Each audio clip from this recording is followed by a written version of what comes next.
This is an Irreverent podcast. Check out irreverent.fm for shows from all our friends.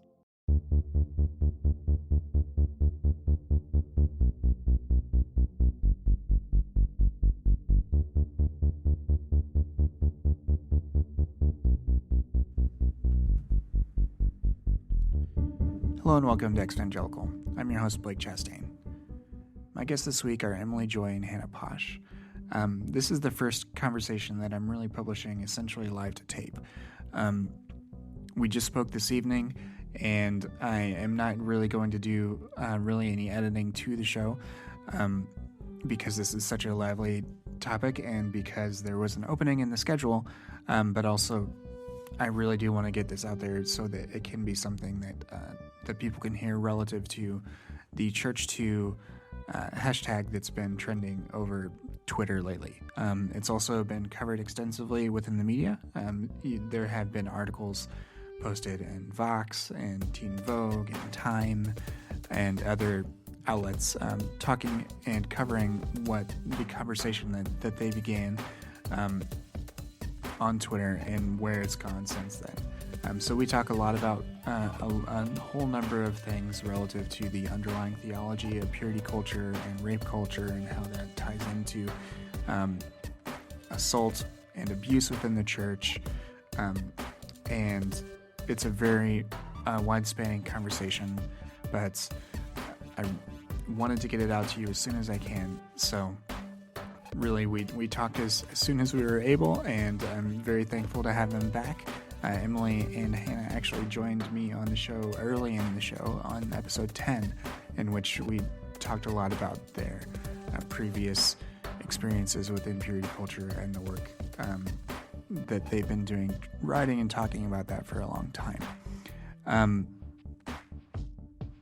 Let's really get into it here. But before we do that, please follow both Hannah and Emily over on Twitter. You can follow Emily on Twitter at Emily Joy Poetry and Hannah over at Hannah Paasch. I'm going to have their usernames right in the show notes, so you can just click on the link or copy and paste it, however your podcast app works. But please follow them over there. They are continually talking about this sort of topic, as well as everything else that you're able to hear about when you follow someone on Twitter. More importantly, perhaps they also are available for speaking and for other.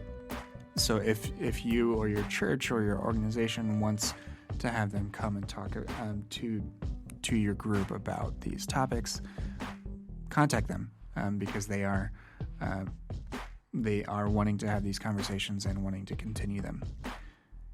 If you want to support this show, you can do so by leaving a rating and a review on iTunes, and you can also support the show at Patreon at patreon.com/exvangelicalpod. You can follow me on Twitter at brchastain. You can follow the show on Twitter at exvangelicalpod. You can also search on Facebook for the Exvangelical Closed Group. It has over 1,400 members right now, which is totally insane.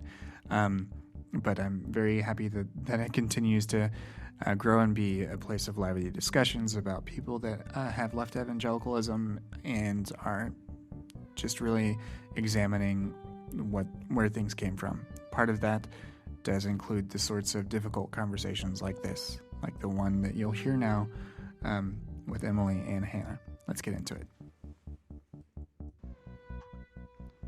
Hey everybody, welcome back to Evangelical. I have with me today Hannah Paasch. Hi. And Emily Joy. Hey, what's up? Glad we could reconnect and talk about what you've been up to since we last talked. I spoke to you. Yeah, for sure. Yeah, I spoke to you last year, very early in the show. It was I think episode 10.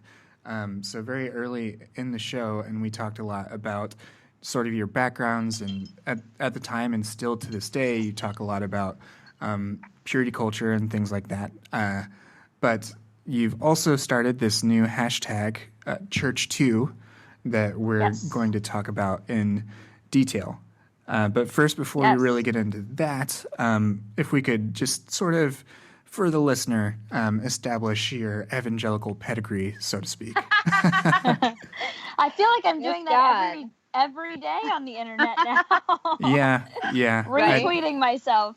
But no, that's totally fine. For those of you who maybe hadn't heard the previous episode that we were on, my name is Hannah Paasch. I grew up as a missionary kid, pastor's kid, and later became a missionary myself, went to seminary, dropped out of seminary, and was really raised within the non-denominational evangelical mega church system. So that's actually where Emily and I met. We met at Moody Bible Institute. I was attending Moody Theological Seminary, and Emily was coming into Moody Bible Institute, and the rest, as they say, is history.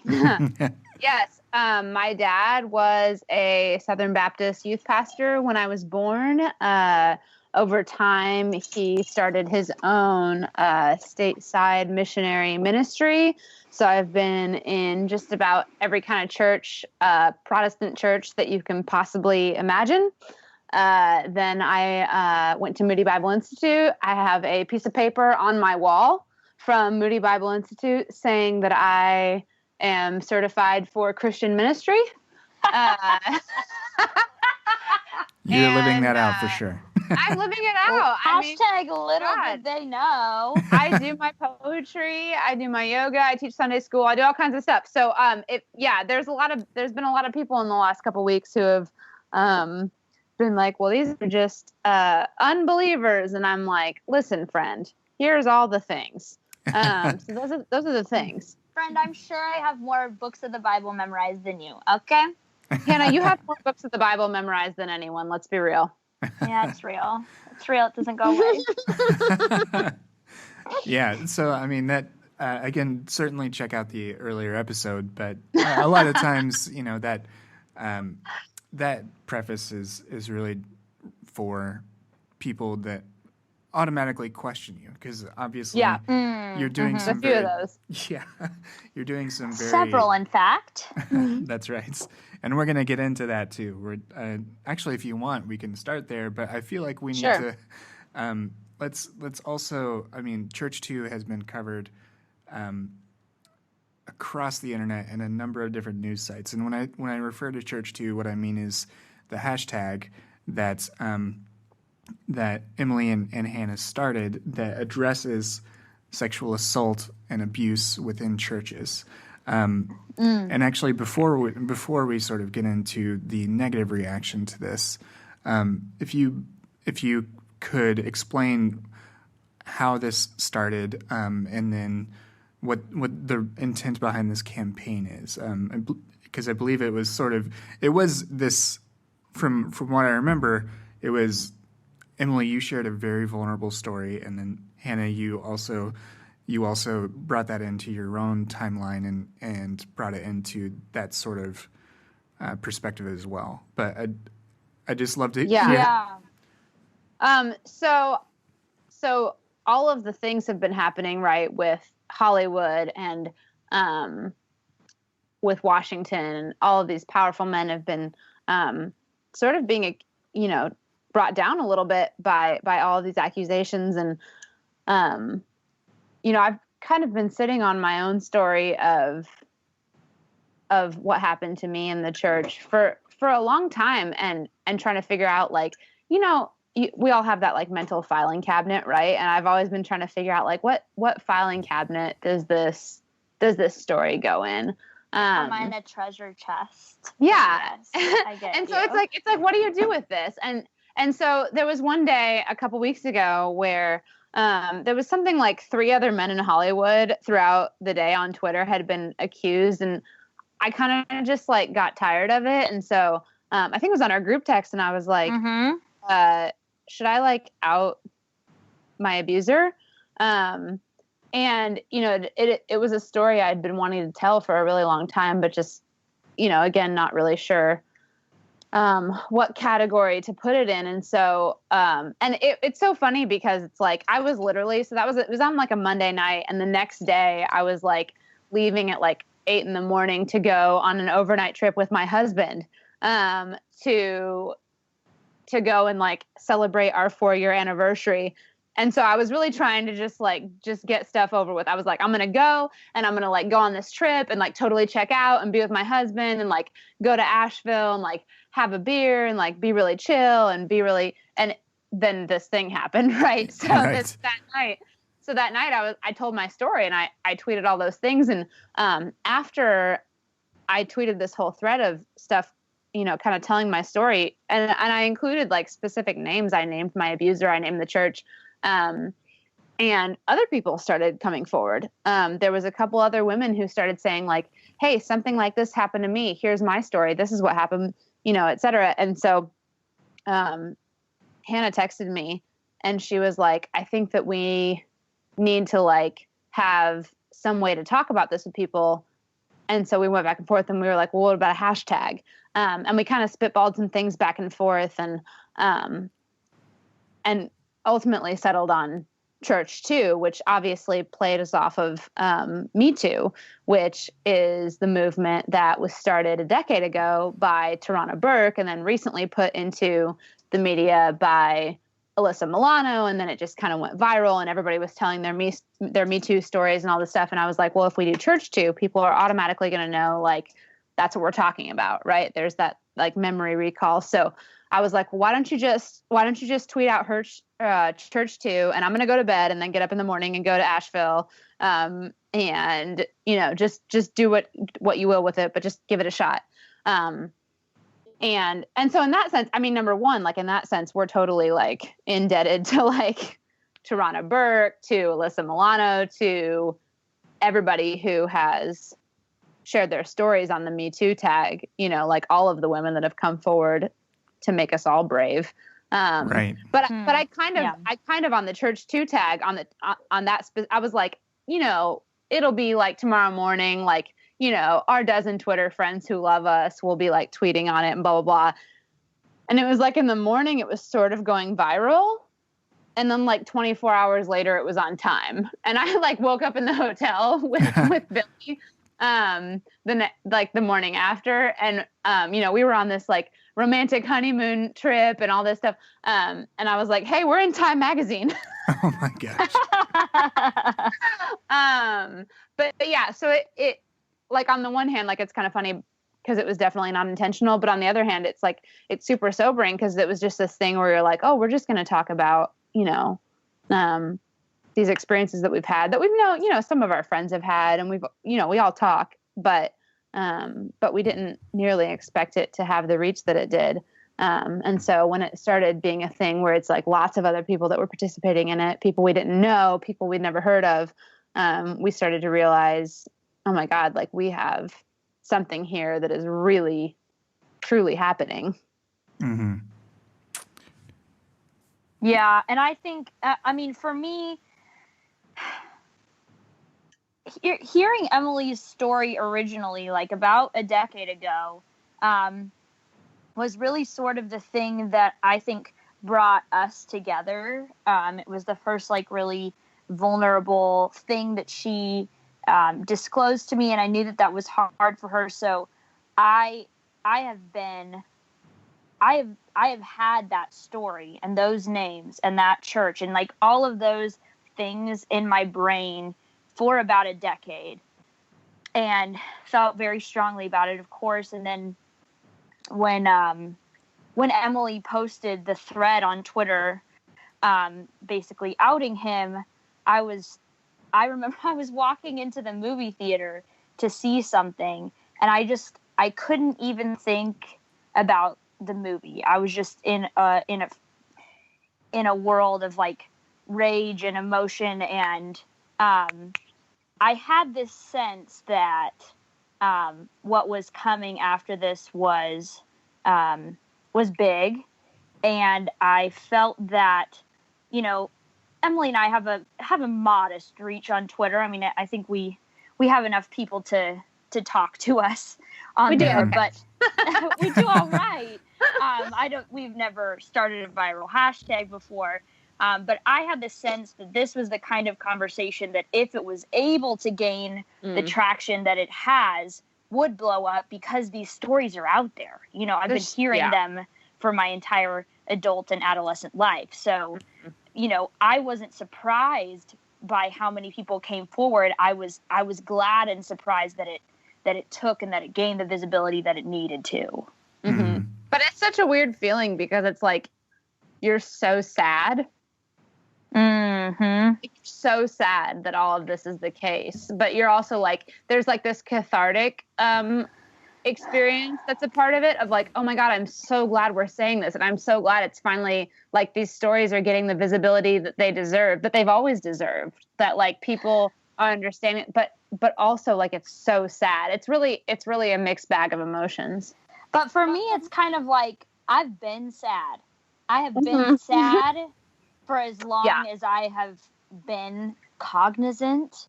And so, of course, it's sad, but at the same time, I feel this like very particular sense of vindication. Like, I'm not crazy. All like this great din of voices proves that we're not crazy, that purity culture does lead to rape culture. And we're seeing it transpiring in congregations, and not even just Christian or evangelical congregations. I mean, I saw tags from India, tags from Egypt, like people who were saying that in religious contexts that there was a space for sexual harassment and abuse to occur. And I don't know, that makes a lot of sense to me, really. Yeah. I mean, certainly, like taking traumatic things and putting them in the light, if it's something that you can do healthily and something that doesn't place you in harm's way, I mean, there is tremendous power in that. Well, and I think that's an important side note too, is that like there's been a lot of people who have come forward and like said these things happened to them, or even, you know, straight up name their abusers, as I did. But there's people for whom that would put them in harm's way. And I think, you know, there's been a lot of conversation about, oh, are you naming specific people? Are you just talking about generals? And it's like, if you can and you want to, you should. But like, if you are safe to. Yeah, if you're safe to, there's a lot of reasons why you might not want to. There's a lot of like safety considerations depending on how like scary the person who abused you is. Like there's a lot of safety considerations to be had. So I don't know. I think that's always a really important caveat to make, is that like it is good to have that information out there, but also there's a lot of reasons why people can't specifically name their abusers, and that's also okay. Like you need to consider your personal safety. Yeah, absolutely. I can certainly understand the degree to which seeing something like this succeed in the way in which it has can be completely conflicting, because I mean, this is something that's gained traction and has gotten attention because it's sort of, victims have been silenced either by the norms of churches or literally, or by their own. I can't speak from experience, so I don't want to speak too much further on that without like putting my foot in my mouth. But there's totally a variety of reasons why it happens. But you did mention that, you know, purity culture can lead into things like rape culture and other sorts of much more harmful things. For those that might not be familiar or haven't had this particular experience, because I think that is one of the sort of counterpoints that people try to bring up as well. This isn't my experience. If you could talk to a little bit, talk to that a little bit, as far as, well, these are the sorts of norms that can be very common within churches. These are the sorts of things that allow these horrendous events to happen. Yeah, so I would say that, and this is something that Emily and I have honestly been trying to bring to light for a while, is that the root of sexual abuse and harassment in the church really is theological. It's not just something that happens in a vacuum and is then silenced. Which it does happen. Like, it does happen other places. It's like, sure. A lot of people's objections have been like, well, how do you explain this happening in like secular quote unquote environments, like, you know, Hollywood or Washington? It's like, it's not like sexual assault doesn't happen other places. Obviously it does. Right. There's a variety of contributing factors to the sexual. Well, the patriarchy exists everywhere. So there's a variety of contributing factors to the sexual assault epidemic that we have. But what we're saying is that we're talking specifically about the church. We're not talking about Washington and Hollywood right now. We're talking about specifically the church, and specifically the church. One of those major contributing factors is this culture of purity culture.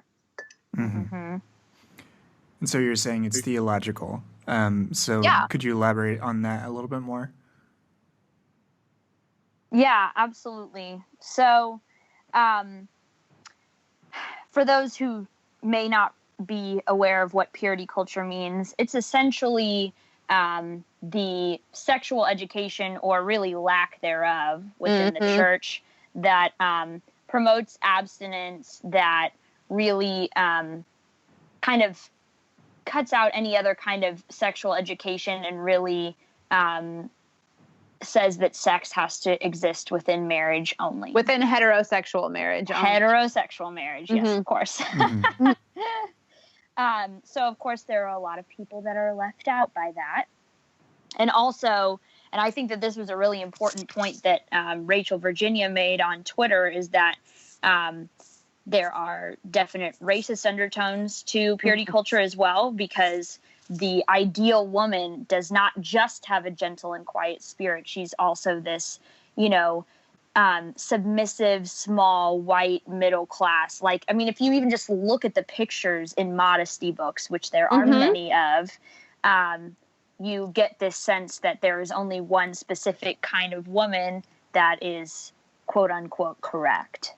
And not to say that, I mean, purity culture definitely exists for men as well. It seems a little bit more lax. I mean, but I know so many men who have been harmed by purity culture insofar as like it like stunts them emotionally. It's the sense of like all relationships and all touch are sexualized. I don't know. Yeah. Purity culture definitely helps men or harms men as well. It's just, it harms us in unique ways, I guess. Yeah.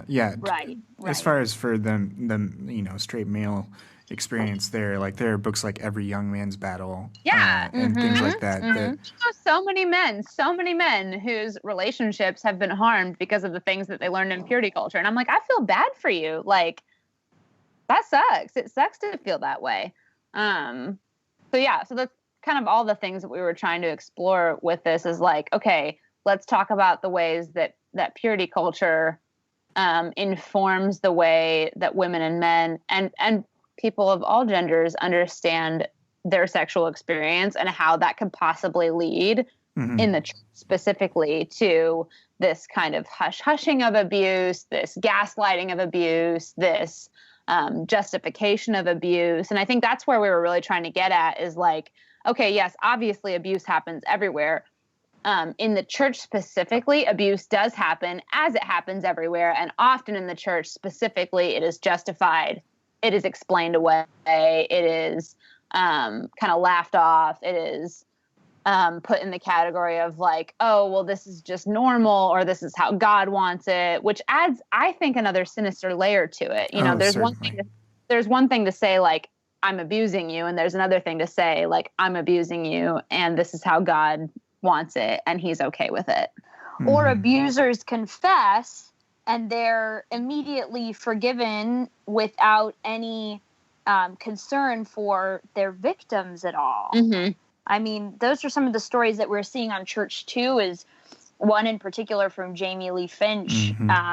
She mentioned that someone came forward in a church service and spoke about wanting to sexually abuse someone, and confessed it, and he was celebrated, you know, for this, not considering the fact that his victim or Would-be victim was sitting in that congregation, and while I absolutely believe in, forgiveness and redemption, I think that there's That's definitely not how it works. No, that's not how that works. Yeah, that's like weird preemptive forgiveness of, and also traumatizing your potential victim. Yeah, absolutely. It's trying to, that's fucked up. Real. Yeah. So one of the things that ended up being, one of the tweets that I put out that was actually trying to promote Church 2 and point back to you, it was both of you. There was like a 2-part tweet that said, follow this hashtag. And then the next one was like, I was like texting, messaging you both, like trying to find out like if you guys started this and everything. And then I said, follow these people. These are the ones that started it. But then you can't choose which of your tweets goes viral. And actually the one that was... Don't you love that? Don't you love when you tweet something and you're like, that's rude. not funny at all? And then it gets like 200 retweets. And then you tweet something that you're like, this is gold. This is like my premium content. And then like nobody cares. Yes, I hate absolutely. You get 5 likes. You get 5 likes. And I'm like, you guys, that was gold. You that ingrates. Yeah. Whatever. Yeah. So that one also got picked up in that Time article and was embedded in that Time article. And then what was a result of that is that I said this was about women that had been abused or assaulted. And then a number of people tweeted at me saying this affects men too. This affects boys too. Yeah. So that was like this weird... this weird thing that just happened because that was the one that happened to get picked up and retweeted a lot. And it was completely not the intended consequence of that. So sorry if you had to clear that up a few times in the first couple of days. It was, I think honestly, like we all look at this and we go like, people of all genders have been victims of the church's inability to come to terms with the sexual assault problem, right? Right. Overwhelmingly the victims are women and overwhelmingly the perpetrators are men, but that's not to say that it doesn't sometimes go the other way. And I think especially because purity culture puts on men this like unrealistic manliness sort of expectation. I think it does make it hard for male victims of assault and abuse to come forward. It makes it uniquely hard for them because it's like, because of the way that we structure our gender relationships in this like weird inorganic structure that I think passed down to us. So I'm like overwhelmingly the victims have been women, but it's like I think every man or everyone of every gender who has been a victim of sexual assault should feel like they will be supported if they come forward. And I think purity culture makes it uniquely hard to feel that way because of the weird gender binary that it imposes on people and the weird expectations that come with that. So let's talk a little bit about the people that have been sort of giving you blowback. You're sort of, there have been a few. Did you know that Hannah and I are a lesbian and a yoga teacher? I didn't. This is news to me. It was crazy. I went to yoga for like 90 minutes and I came out and it was like, then I looked at my Twitter when I got out of class and it was like, oh, a lesbian and a yoga teacher. And I was like, well, I am a lesbian. I mean, wait, no, I am a yoga teacher. But you were definitely the yoga teacher and I was the lesbian in this scenario. You were the lesbian and I was the yoga teacher. And I'm like, well, I am a yoga teacher, but like, we're both bi. None of this is really correct. Yeah. I don't know what's happening. Right. Yeah. Yeah. I think for me, I have had a very strict internet rule of not feeding the trolls. Because it would mess too much with my emotional well-being in the past. But I think with church too, I really have taken on this new role of almost kind of a pastoral vibe towards those who are sharing, because I mean, purity culture, rape culture, abuse within the church are topics that I've been talking about and Emily has been talking about for half a decade. So it's not a new conversation to me. All of my bridges have already been burned. Like the ones that we're going to burn are burned. And Same. I'm not worried about people reading something that I posted and being like, pearl clutching. But for a lot of people coming forward, this is their first time, and they're putting their very vulnerable story out on a viral hashtag. They don't know who's going to see it, and yet they managed to put it out there. And like that level of bravery and courage is absolutely astounding to me. And it's also something that I felt the need, as someone who had more experience with this topic, to be somewhat protective of. And so I think we started to notice the first few days were fairly quiet, and then we got about 3 or 4 days in, and we got at least one major troll every day. I'm glad that there were not more than that, because it was difficult to take them on individually. Although I was busy. I was like trying to be on my like romantic anniversary trip with my husband, and I'd be like, sorry, let me stop having a beer with you at this romantic place to respond to this person who's calling me a yoga teacher and a lesbian. Sorry, I'll be right back. I know. I was trying to take point for you, hon, but you can't help when you're being tagged. No. So I think overwhelmingly the quote unquote trolls have been white evangelical male church leaders, which is really saddening to me and extremely unsurprising. I would say almost exclusively. Almost exclusively. Yeah. And that doesn't surprise me at all. I think that anyone who has had to endure any kind of marginalization within the church has more understanding for how something like Church 2 could be real. I'm thinking queer people, people of color, women, non-binary, transgender, just the whole spectrum of people who aren't white cis males can understand how something like this could occur. It's unfortunate, but I think I've been really grateful for the ways that we've been able to approach those people with firmness and also with empathy for the most part. I think the guy who said that we were a yoga teacher and a lesbian, he wasn't gonna ever accept anything. No, he wasn't gonna change his mind. But I really think that he was approached by all corners, from people who were wanting to, maintain and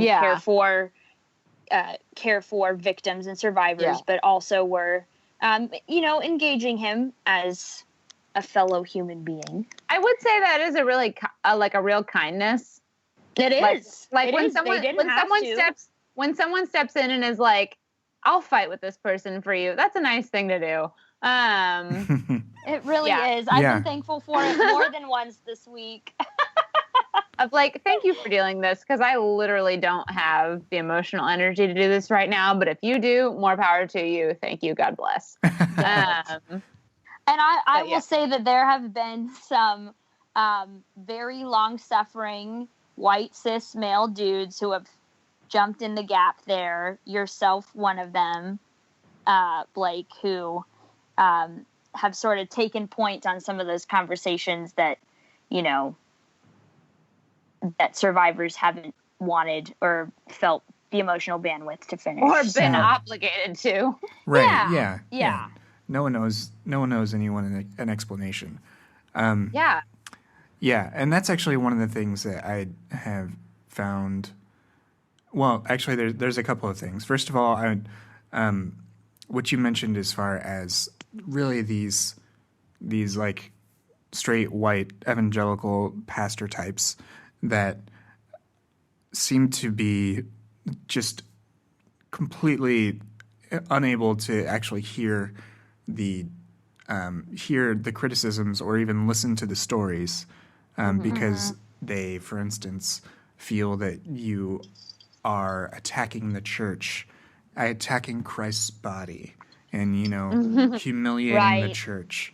And like what do you think as far as like, okay, this is just this is just sort of like an open question, and it's something that I've been trying to think of relative to a number of different things from people that have been traumatized by churches. How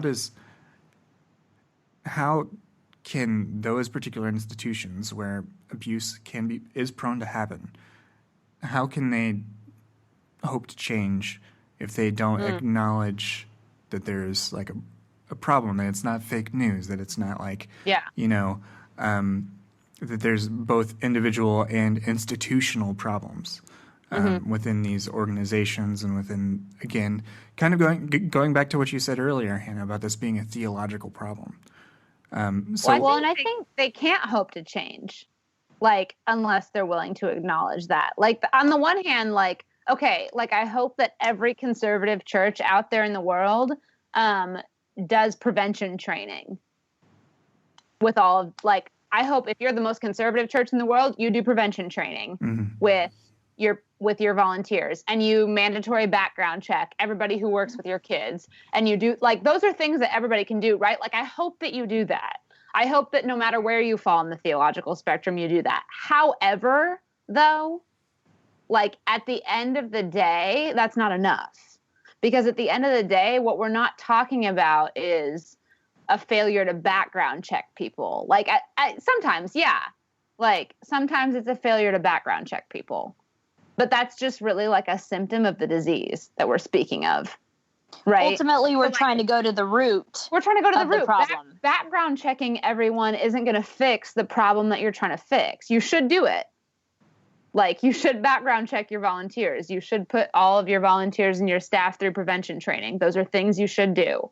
And everybody can do, regardless of where you fall on the theological spectrum. But ultimately, we're talking about a system that prioritizes men over against women and femme-identifying people, that prioritizes adults over children, that prioritizes white folks over black folks, that prioritizes people with privilege over people with less privilege. So, like, that's really what we're talking about, right? These, like, power dynamics that make abuse ripe to be harvested. And so, we can talk about the background checks all day long, and I hope that we do. I hope that everybody does background checks, but we're talking about a theological system here too. And I think that's kind of what's been hard for people to understand, is there's been a lot of pushback of like, well, I'm a pastor and we do this. And I'm like, good, I'm glad that you do.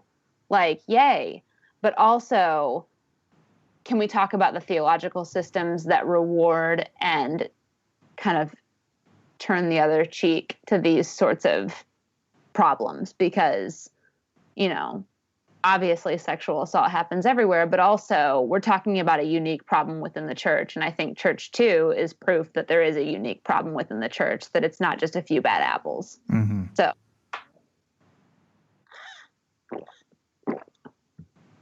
You had things also to say, Hannah. Yeah.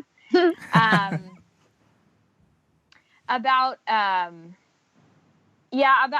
the theological framework there, I think that it's really easy to sort of address behavior. And I think that that's something that the evangelical church sort of leans toward, is changing behavior, quick fixes, instead of addressing the root. And I think that is something that what we're seeing is that obviously people in power who are church leaders are definitely to blame, but a lot of the people in the Church 2 hashtag were abused by partners, significant others, and then those situations were silenced within the church. So, or even like volunteers. I read this one tag where it was like, did you know that only 170 pastors were prosecuted last year for abuse? And I was like, do you know how many of the churches how many of the stories on Church 2 are not talking about pastors who were officially employed by the church? Like, you can't just take the number of pastors that were prosecuted last year for abuse and use that as some kind of evidence. Most of us are not talking about pastors. Some of us are, certainly. But like, we're talking about deacons, we're talking about youth volunteers, we're talking about like, you know, it's all these attempts to justify, which frankly just kind of go to show like where your priorities really lie. But when churches put the onus for sexual purity on the person being quote unquote lusted after versus the person who is doing the lusting, then that is ripe fodder for abuse, because, you know, specifically men start to think, well, I can't help it. You know, this is just the way that I am. I'm just a visual person. And you know what? Like, that is really honestly rude to men, to treat them like some kind of, you know, beast that can't process clearly, you know, what to do with their sexual impulses. And also, it's patently false that it's only men who experience like visual sexual attraction. That's bull. But when we start to put the onus on the victim, while at the same time, and this is what boggles my mind, is that we, within evangelical, like, complementarian theology, we are supposed to believe that men are protectors, providers, authority, you know, regardless of what role they play, whether they're our husband, our boyfriend, our pastor, our youth group leader, our small group leader. I mean, all of these roles that men are supposed to fill are seen as authority figure positions. And so, you know, it really, I don't know, it presents ripe fodder for abusive power situations to take place. And it's more than likely the result of one of the root reasons why white male pastors are threatened by the hashtag, because they see it as it's essentially a reclamation of authority over your own experience. Well, and there's two things to say about that too that I think is like, okay, number one, you know, there's been a lot of like pushback of like, these people are not even like a part of the church and blah, blah, blah. And I'm like, okay, number one, that's not true. We've been a part of the church our whole life. I teach Sunday school. Number two, it shouldn't matter. Like, I think that's really the real moral of the story is like, we shouldn't have to present our pedigree, like our evangelical pedigree for our critiques to be valid. Right. At the end of the day, you need to like evaluate people's claims based on their truthfulness and not on like the perceived validity of their source. So like, I could be like the most atheist person in the world, but like if what I'm saying is true, you need to listen to it, right? Like it shouldn't matter that I teach Sunday school. Like, you know, but unfortunately, like, within the evangelical church, though, there's definitely this understanding that anyone who is apostate, anyone who is outside of the church walls, so to speak, is somebody who can be immediately discounted. Because, you know, their heart is clearly in the wrong place because their opinion doesn't matter anymore. They were never saved anyway. Yeah. I mean, and so the heart is deceitful above all things and desperately wicked, and they're just looking for a reason to hate God and the church. And it's the most untrue thing in the whole world, but it's a very convenient excuse for why not to listen to survivors of abuse. Yeah. I want to go down a similar thing there as well, as far as the ways in which people try to engage conversations with those that do not have a comfortable place within evangelicalism. So again, people of color, LGBTQ people, those sorts of people that are legitimately threatened within their sense of identity by evangelical theology, by particular groups or places, and I think one of the critiques and types of critiques I've seen lobbied against you and other people that are talking about these issues on the hashtag is this sense that, you know, come talk to my church, you know, I want to have this dialogue with you, come talk to us, but come talk to us on I will though if you pay me dollars. Hannah and I are both very available for booking to come to your church. We are for hire. We are for hire. However, I think the situation in particular that you're referencing, Blake. I'm being very oblique that we can. You are. Bless your heart. In the specific situation that you mentioned, it was one of these situations where the conference in question was already completely booked. I mean, yes. you can see their website, you can see their lineup online, and it is almost entirely white cis men, and with one black. There was one black man, and then there was a panel on women of some sort, and were there women on the panel? I don't know if there was one on the panel. It didn't say. There's no saying. It wasn't specific.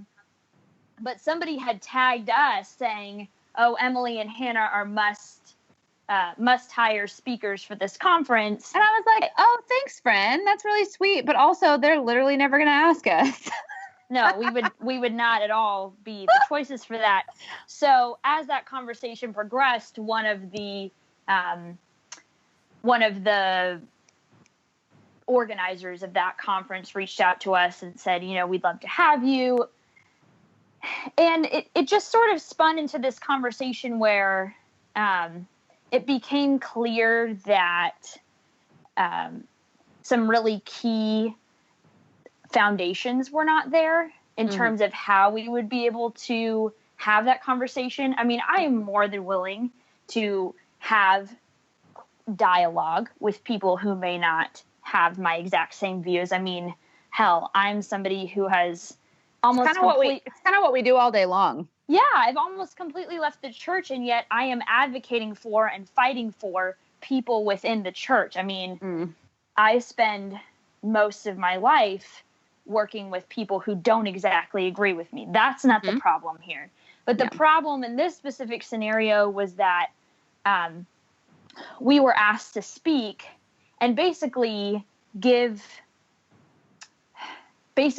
reasons for why we should be able to exist within the church, because one of the major presenters and one of the ideologies of that particular organization is that anything other than complete heterosexuality is against God.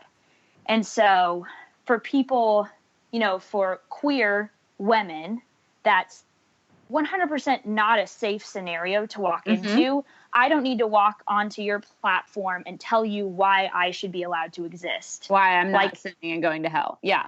Yeah. I mean, and also I'm really busy. Like, my friends are dying. Yeah. Like, I don't have time. I'm trying to provide care to my friends and provide hope to people on the journey. Like, I don't have time to go backwards and be like, please let me tell you why. Like, let me come here and argue about my right to exist, or even argue. I mean, I don't know, pick something else, pick some other topic. I don't need to come argue about some other topic that doesn't have to do with my sexuality, because I'm who I am as a person in holisticness is not welcome here. Well, and I think ultimately our job, I think it's really easy growing up within the church to gain kind of the savior complex where, totally. If anybody reaches out to you, it's like, oh, I got to save this person. I got to change their mind.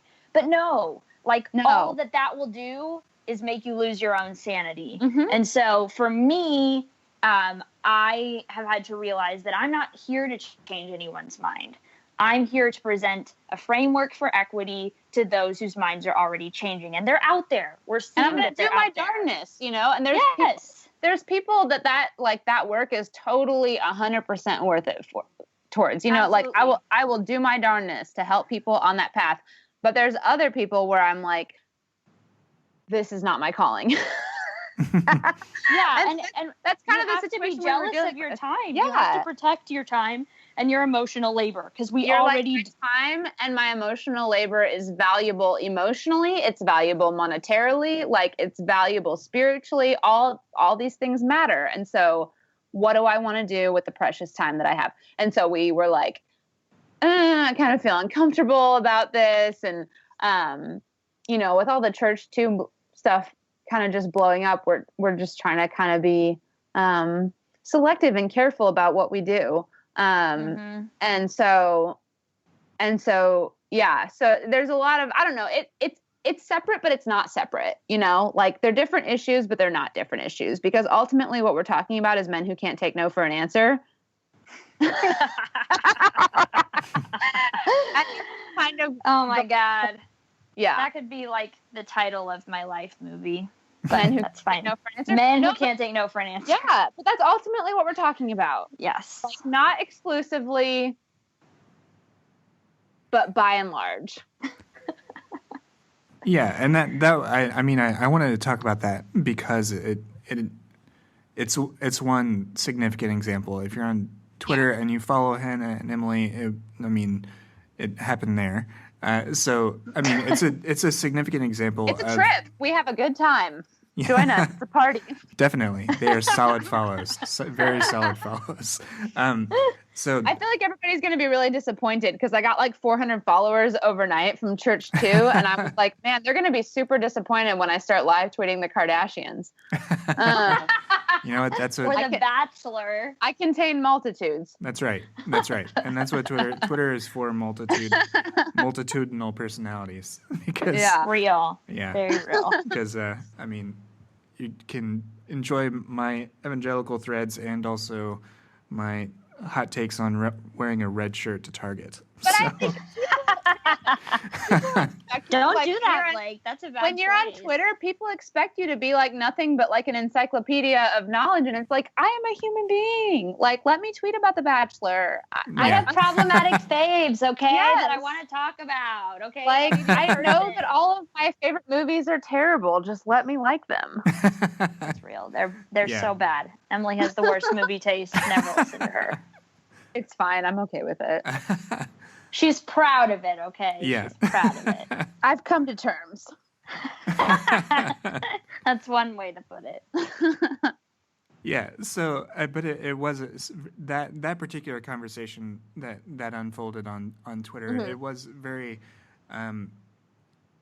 It just seemed to be a very good example, like you said, of people trying to a certain type of person trying to frame what's happening within their own terms, and if it doesn't fit those terms, then being prone to rejecting it, if not outright rejecting it. And then, just that is one of the things that does sort of tie into that question I asked about how these institutions, these behaviors can change if people, but I mean, when these people fail to listen to the stories that are being told through church too. That's sort of, I don't really have it. I mean, I don't really know if there's anything to say other than that for me. But that's what I'm just as an observer. That's what I've seen both of you tackle with a lot of grace. So church too is not an attack on church. And I think that's what it's been misread as, that we're somehow trying to take down the church. And what I will differentiate there is that we're absolutely trying to take down evangelicalism. And what's sad about this whole conversation is that evangelicals have so fused their identity with their theology that it's impossible to question. It's impossible to so you're like, everything's connected. It's a brick wall. It's like I can't give up my idea in X without my entire theology. And so they feel threatened that we're somehow trying to dismantle them or their faith, and that's not it at all. I would love to be able to see congregations that can embrace a fully embodied intersectional theology, but that is hard work, and there's a lot of deconstruction involved there on the front end, and that's sort of what Emily and I are trying to do. It has nothing to do with the hatred for the church. I mean, my God, like we've dedicated our entire professional and adult lives to the church.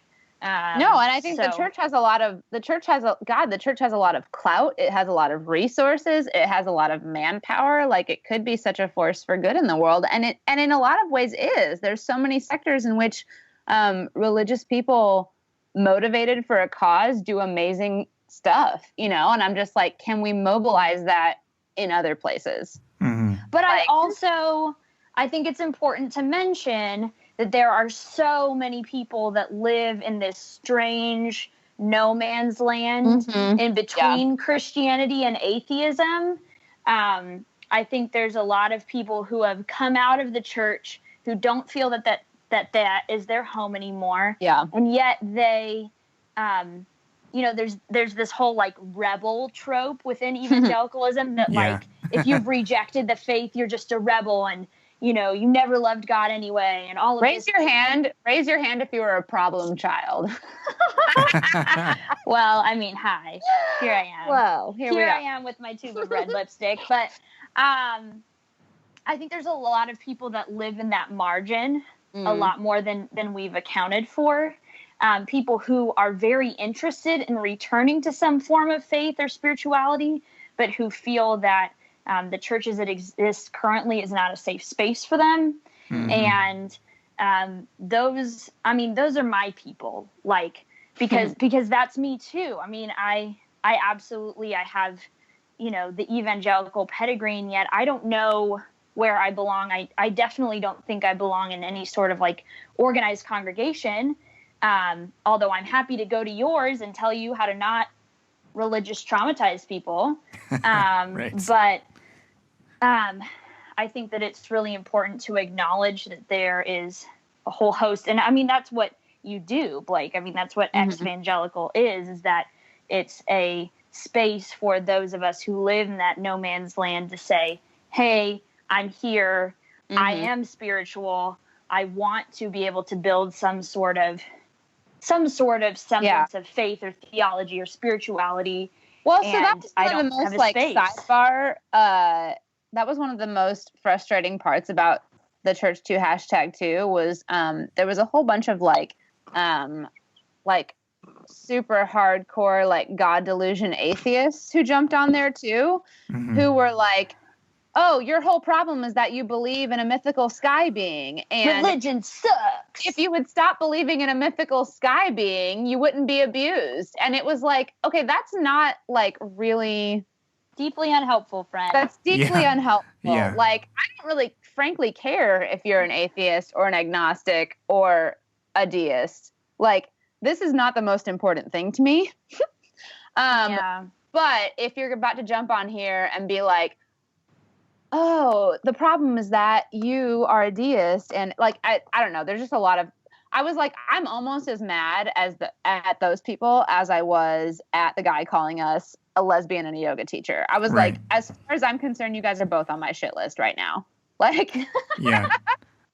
Well, it's sort of gaslighting people who are still in the church or who are harmed by the church. Like, well, it was your bad for getting in there in the first place.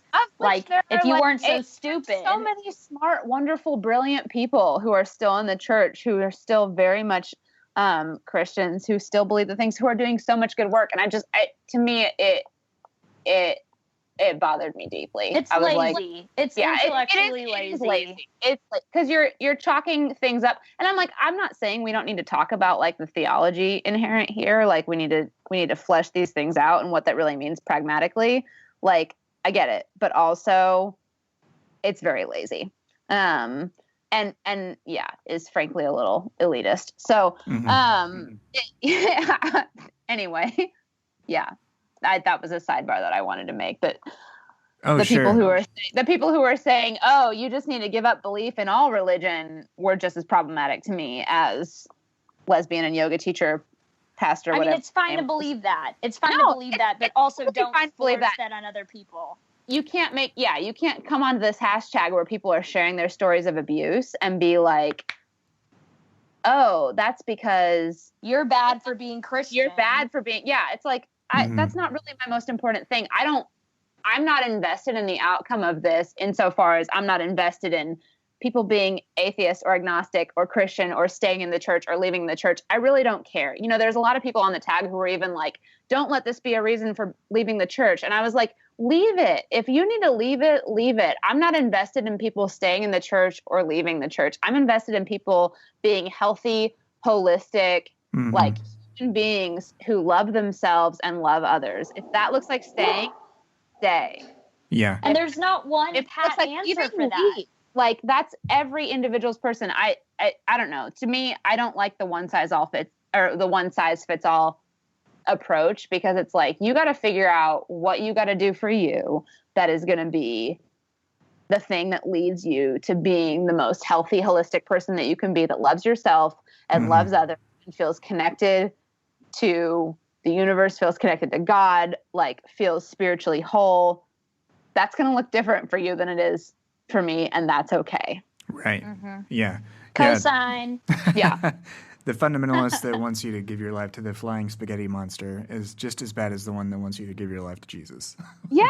I'm like, can we just let each other be people? Can we just let each other figure our shit out? Like, God. Yeah.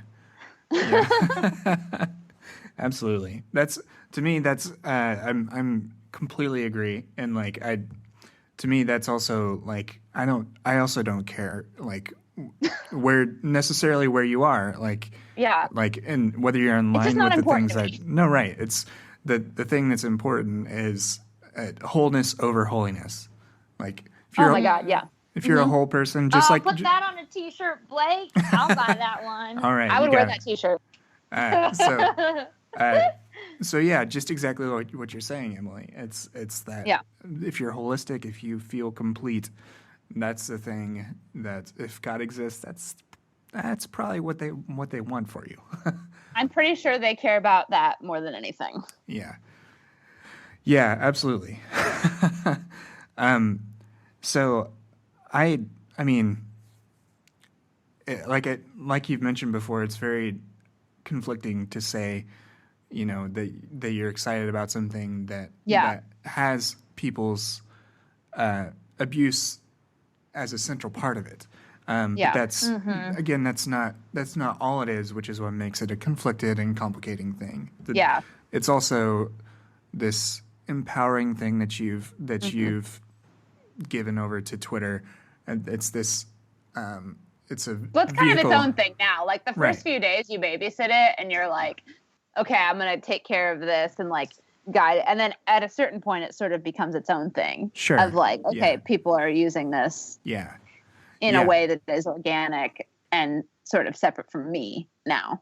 Mm-hmm. Yeah. So yeah, it's like it's flown out of the Twitter nest and into the whatever. Mm-hmm. So as far as like that being a conflicting thing, and it's definitely something that this conversation that you started, the two of you started, where would you sort of like the conversations to keep happening?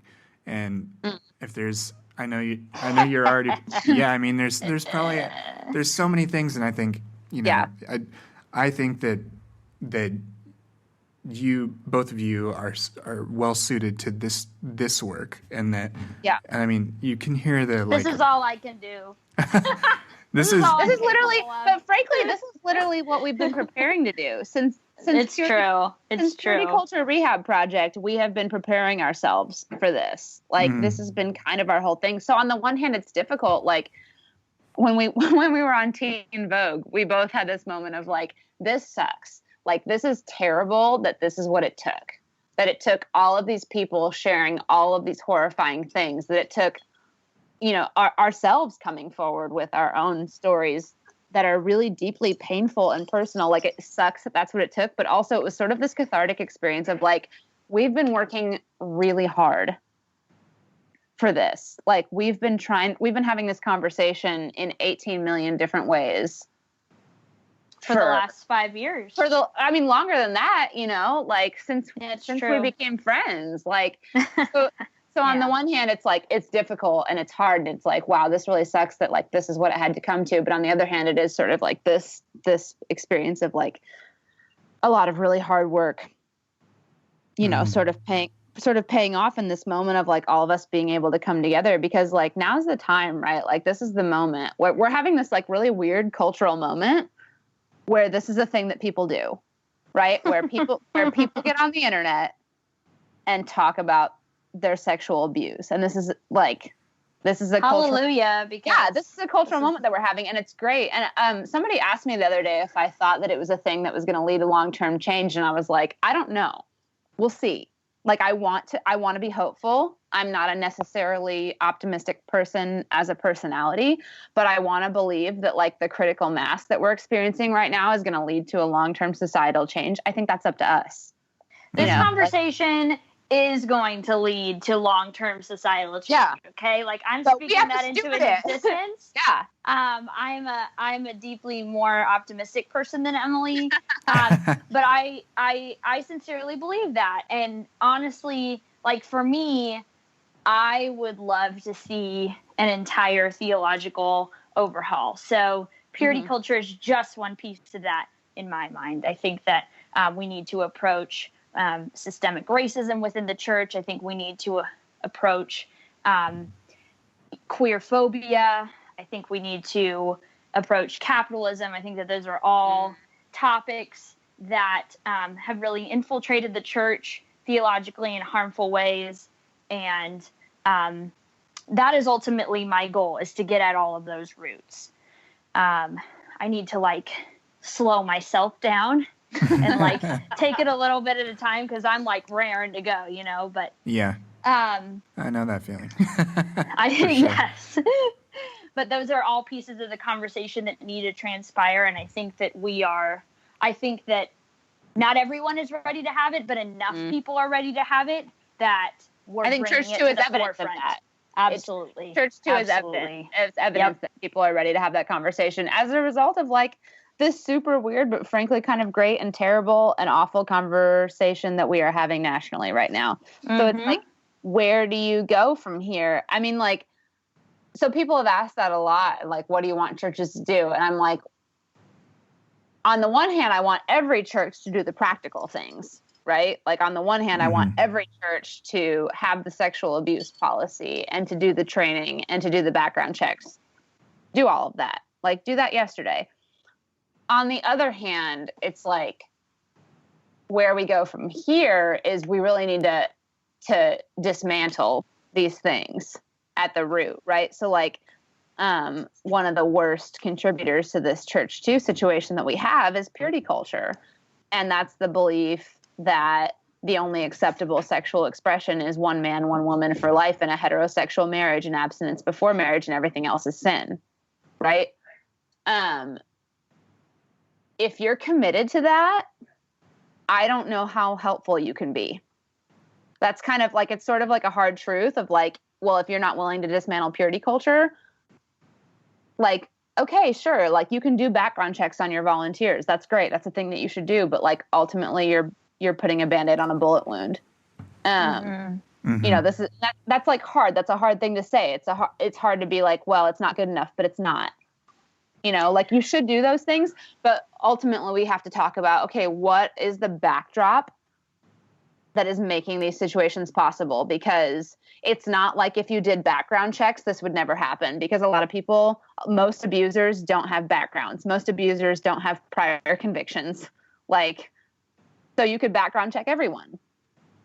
Well, unfortunately, at the very root of purity culture is a hatred and fear of the human body. My God. I think that we have espoused quite a lot of like Gnosticism into evangelicalism, which says that we are just supposed to be disembodied spirits and brains, and we're just, you know, moving through the world. Frankly, why I became a yoga teacher in the first place. Thank you, Twitter pastor. That's exactly why I'm a yoga teacher, because of the disembodiment of evangelicalism. And there's so much, I think, I mean, this is a whole entire other conversation, but as I'm like studying religious trauma, and really any kind of trauma, is that it's stored within the body. And so that there's we really have to start to reconcile the connection between our, whatever you want to call it, your soul, your mind, back with your body, because that's what you live in. You know, that the only thing that you have. Really? Yeah, absolutely. So, I mean, I could go off there. That's a whole nother conversation to have, and we should definitely have it. Oh my God. Yeah. We could do a whole episode on Gnosticism and anti-bodiness in conservative Christianity. But ultimately, yeah, it's that situation of like, okay, you should do the practical things, but we have to talk about what is actually leading to the situation that we have. And so, I mean, where people want to go from there, like, start dismantling purity culture, start dismantling rape culture, start dismantling white supremacy, start dismantling colonialism. Like, take all of your sacred idols and examine them. Like, hold them up to the light, turn them around, be honest about the pragmatic outcomes of these doctrines that you hold so dear, and see how they are coming to fruition in death for so many people. And then once you are aware of that, make changes. Don't teach that anymore. Like, unlearn that. Teach your staff to unlearn it. Like, teach others to unlearn it. Paint a new way forward. And I get that it's all very high and lofty, and you know, it's a lot harder said than done, or it's a lot harder done than said. But it's a situation of like, you can't have this canon of untouchable doctrine if you want to fix things, where you put everything that can't be questioned over here, and then, well, here's the things we can ask questions about, but this stuff is untouchable. No, like, is what you're saying there in that situation is that there's doctrine that is worth more to me than people's lives, than people's souls. And unfortunately, that is where a lot of evangelicals land. But the good news is that not all of them. And and that's the work we're doing, essentially, is that, that's the work we're doing. Church to exist for those who are willing to question and consider that. Yeah. So. Yeah, absolutely. And I think that's a good place to be, because I mean, that's also what I, hope to make possible for people that listen to this show, that if they're questioning, then they have you as examples in this conversation of people that have questioned and have gone through that process and have come out the other side in a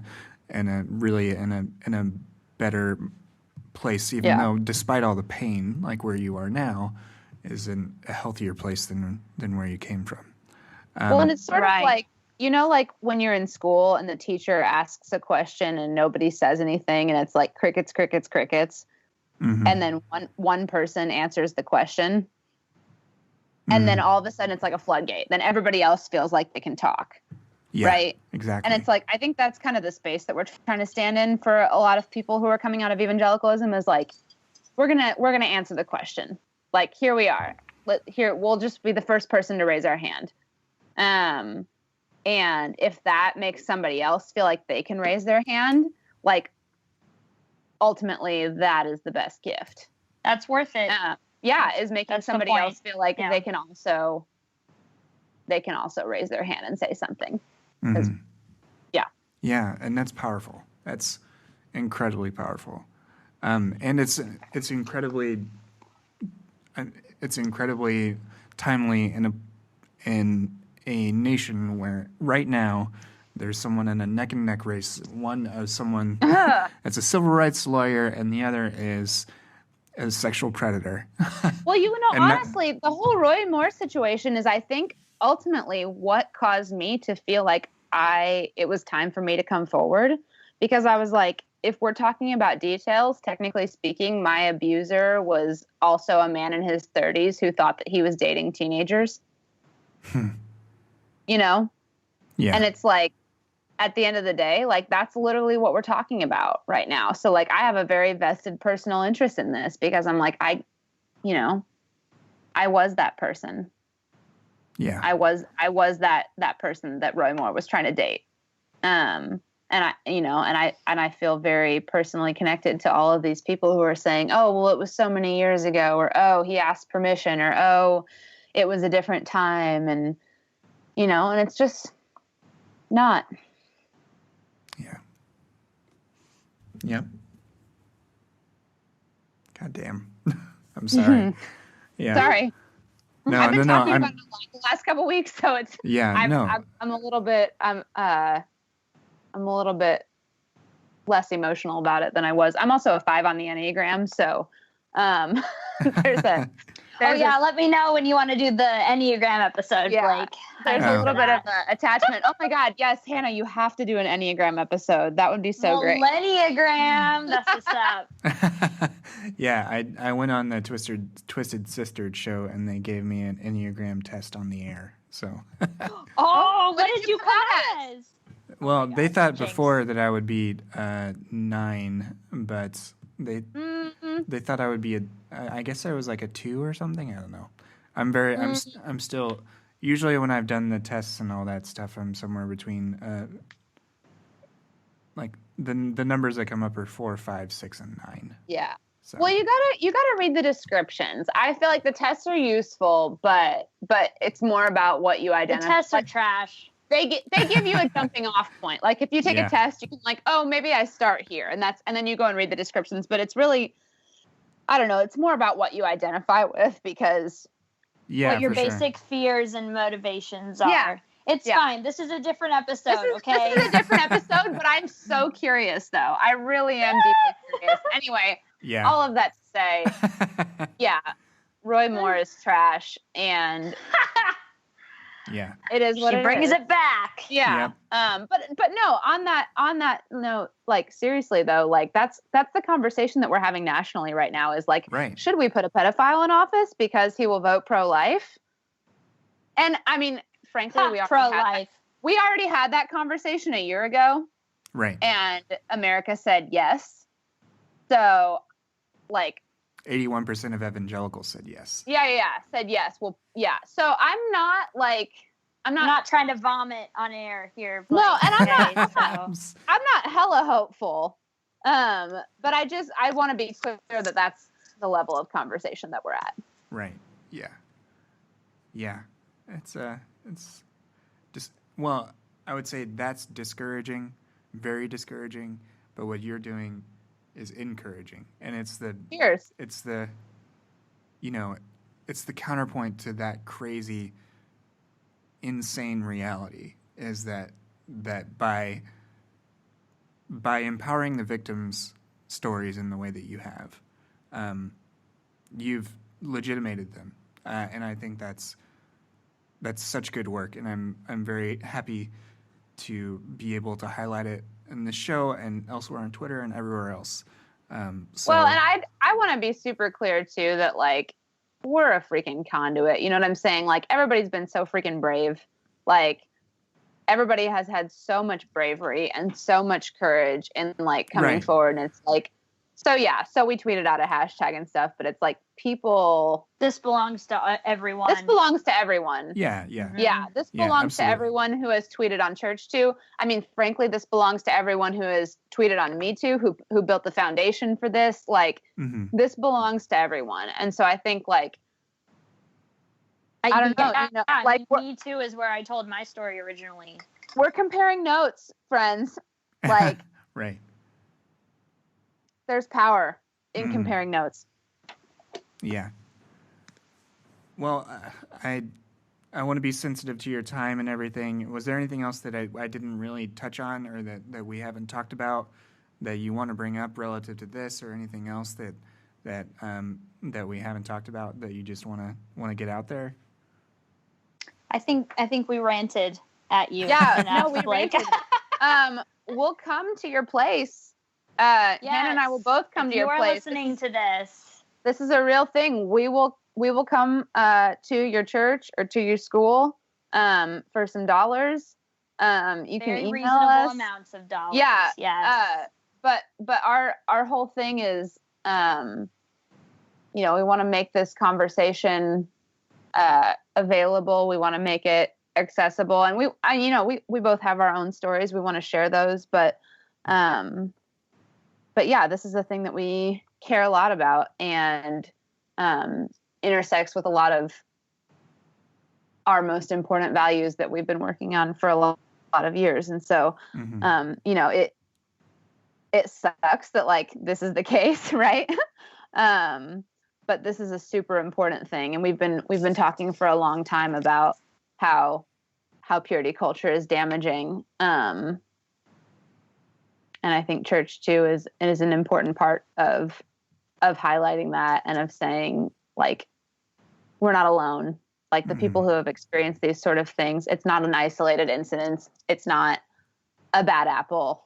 It's not, this one weird occurrence. Like it's a result of individual bad choices, but it's also a result of systemic injustice. And so, and also we're starting, Church 2 events are starting to happen. So, oh yeah, there's one in Phoenix. There's one in Phoenix next week, December 12th Where at 7 p.m.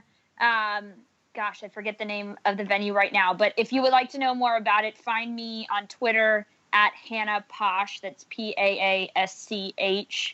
And I'll be happy to give you the details to that.